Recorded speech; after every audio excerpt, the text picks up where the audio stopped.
night when it's 102 degrees, you're not going to get fired up. Look, it is great to hear. Do not block the lady with the shrimp. You're going the wrong way. You should come right through here. Look, and thank you all for coming out tonight. And Bruce, what do you got? I was up there. Thank you all for it. This is a great place to do an event here. We should have told everyone to bring their swimming trunks and we should have gone in the pool. But thank you all for opening up your home and doing this. Many thanks to the 8th Congressional District Republican Committee for putting on this event tonight. Mike, thanks for all the work that you guys did in trying to raise some money to help support our candidates in the fall and our efforts to elect Patrick Murray to Congress. Anybody that deserves to be retired more than Jim Moran, who I once described as the only guy that I knew that only opened his mouth long enough to change feet. And, but I know Patrick's out there working hard, and he's knocking on doors, sweating in the summer sun, but that stuff pays off. I remember back in the early 90s when I first started my political career, I ran for the Board of Supervisors in Hanover County. I knocked on every door in my district. When I ran for the state senate a few years later, I knocked on over 10,000 doors to get elected to the state senate. And to this day, I still have people who come up to me and said, I remember you came by my house in 1991 and asked me for my vote. Or people will say, you're the only politician that ever came by my house and asked me for my vote. So that work that you're doing is important. Oh, excellent idea. That was very well done. But that's important, and it'll pay off, and he needs your help when he's out there knocking on doors. Understand you're going out this weekend? We'll be out Saturday. Got about 12 volunteers lined up so far. I'll say a little bit about that in a second. We're going to, America's a country of incentives, so we're going to have a little incentive thing with that in connection with our business and our general future development. Okay. So anyway, keep up the hard work and that you've started here tonight, and keep going out and working hard to help get Patrick elected. I want to recognize a couple people. First of all, my wife, Jean Ann, who is with me tonight. Days in Northern Virginia. We started out this morning bright and early with the Northern Virginia Republican Businessmen's breakfast over at the Fairview Park Marriott in Fairfax, and then we went from there over to here to Alexandria and did the Alexandria Chamber of Commerce Business Forum. Went from there back to Reston, where I spoke at the Greater Reston Chamber of Commerce annual awards banquet and luncheon.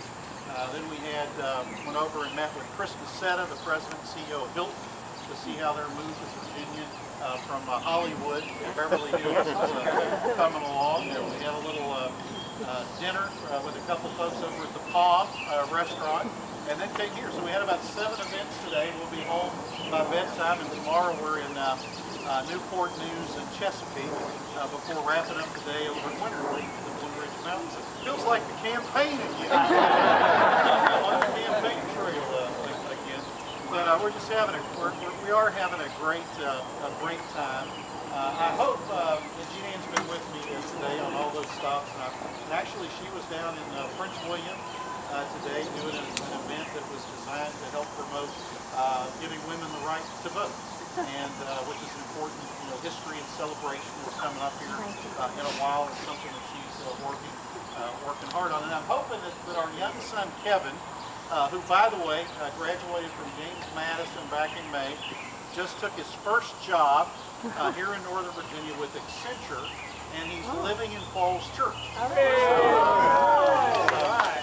He and a buddy have an apartment down here on Pimmick, right off of Pimmick, and he's supposed to come over tonight, and he's a great worker, so you all need to tell him I said that. Try to get him involved, so I'm hoping Kevin will show up here in a little bit and join us tonight too. Look, let me just say a couple quick things, because I know we want to enjoy the food and the libation and a beautiful evening. But let me just say a couple things. First of all, thank you all again for everything that you did to help Bob McDonnell and Ken Cuccinelli and me back in 2009. We really appreciate it. I think what we did in 2009 is we gave the nation a blueprint for for how Republicans win political campaigns. And the blueprint was simple. First of all, we work together. We stay united and we don't allow ourselves to become divided. And the fact that Bob and I were able to resolve this thing about who was going to run for governor helped unite our party and give us a chance to win. Many people say, how'd y'all decide? If Bob was going to run for governor, you were going to run for governor, it's easy. We went age before beauty. He had to go first, and then I'll go next. But you know, it was, you know, being united is important. And look, folks, you know, as Republicans, we're not going to agree on every issue. And let me tell you something. This may shock you. That's okay. You know, if you're looking for the candidate or the people that you're going to agree with 100% of the time, you're going to be an unhappy camper, and you're going to be looking for a long time. We're not going to agree with each other on every issue. That's okay. What we've got to keep our focus on is the ultimate target, and that is defeating the Democrats, because our vision for the future of America and Virginia is better than theirs. Yeah. Unity is important. And then we also showed that it's important for our party to be a party of big issues and ideas. You know, we can't be defined as a party of no.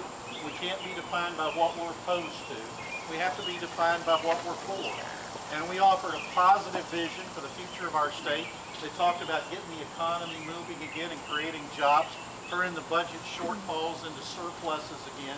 And then once we get the economy moving again and have the resources that we need to invest in important programs, we talked about what we wanted to do to solve real problems like education, transportation, and healthcare, consistent with our conservative principles and philosophies. And you know what I found over the years? When Republicans talk about issues and ideas, we win elections because our ideas are better than the other side. And because most of the people in this country are still center-right. You know, this is a center-right country. And they want people who are going to focus on issues and ideas but lead in consistent with conservative principles and philosophies. So I hope as we look to the future that we'll remember that, stay united, run positive campaigns, focus on issues and ideas, offer a positive vision for the future of our country and our state and our localities. And if we do that, we will continue to earn the right to lead. And ultimately, that's what this stuff is all about. So again, thanks for all the help that you gave Bob and Ken and me. We're doing our best to make you proud of the investment that we made. You know, we're delighted with that news, by the way, last week. You know, to go from, in the 2010 fiscal year, from a $1.8 billion shortfall to a $220 million surplus shows what conservative leadership can do. It's a lesson they need in Washington, D.C., where there's no fiscal discipline today. To announce the job numbers within 6 months, we've closed over 110 economic development deals in Virginia. We've created 71,500 new net jobs in Virginia, the third highest job creation rate in the nation. Shows what conservative leadership is. Now we're going to continue to be focused on those issues, but we're also turning our attention to improving education, you know, trying to address our transportation challenges, trying to solve healthcare the right way through the private sector and not a massive government takeover. And I think if we just keep working hard and working smart, you know, as I tell folks everywhere I go, when Bob and I sat down in 2008 and charted out what we wanted the future of our party to be, it is not a 4-year plan. It is an 8-year or a 12-year plan.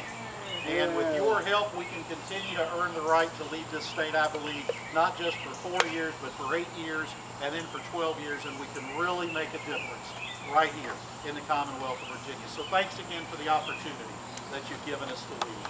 Now, let me say just a word about this November. This is a critical time in the history of our country. I don't know any way to put it other than to say it that way. I've been involved in politics since the late 1980s. I don't know how many elections that is, but it's a lot. And in every one of those elections, someone has stood where I stand tonight and they've said something like, this is the most important election in the history of, you know, whatever, you know, insert the phrase. But I sincerely do believe this may be the most important election in the history of our country, because